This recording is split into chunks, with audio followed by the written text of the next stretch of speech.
बाद एक महिला की जिंदगी में बहुत सारे बदलाव आते हैं। ये सफर चुनौतियों, खुशियों और नए अनुभवों से भरा होता है।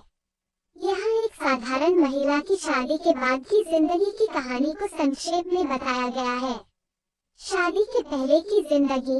राधा कल्पित नाम एक पढ़ी लिखी, आत्मनिर्भर लड़की थी। शादी से पहले उसकी जिंदगी बहुत सरल थी। उसके अपने सपने थे, अपना करियर और अपने दोस्तों का एक छोटा सा संसार।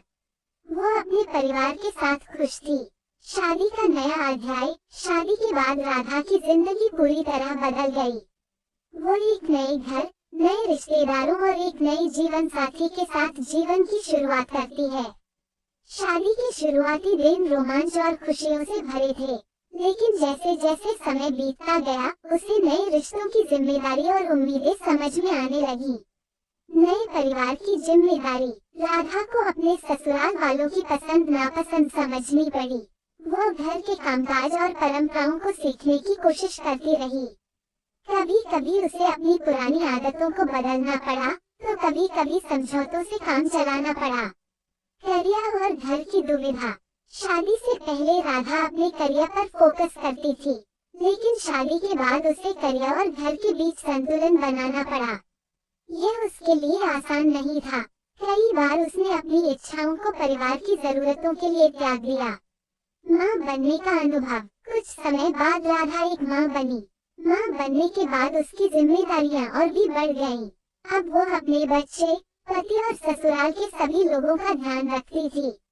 ये सफर कठिन था, लेकिन बच्चे की मुस्कान उसकी सारी थकान मिटा देती थी। चुनौतियाँ और संघर्ष। राधा को शादी के बाद अपने अस्तित्व को बनाए रखने के लिए संघर्ष करना पड़ा। उसे कई बार ऐसा महसूस हुआ कि उसकी खुद की पहचान खो गई है, लेकिन उसने धीरे धीरे ये समझा कि वो अपनी जिंदगी में अपने लिए भी समय निकाल सकती है। उसने अपने पति से बात की, अपने सपनों के बारे में चर्चा की और उनका समर्थन पाया। नई शुरुआत। समय के साथ राधा ने अपने करियर को फिर से शुरू किया और अपनी जिंदगी में एक नया संतुलन पाया। उसने महसूस किया कि शादी केवल त्याग का नाम नहीं है, बल्कि यह एक साझेदारी है, जहां दोनों को एक दूसरे का सहयोग करना चाहिए। निष्कर्ष। शादी के बाद एक महिला की जिंदगी आसान नहीं होती, लेकिन यह उसे मजबूत और समझदार बनाती है।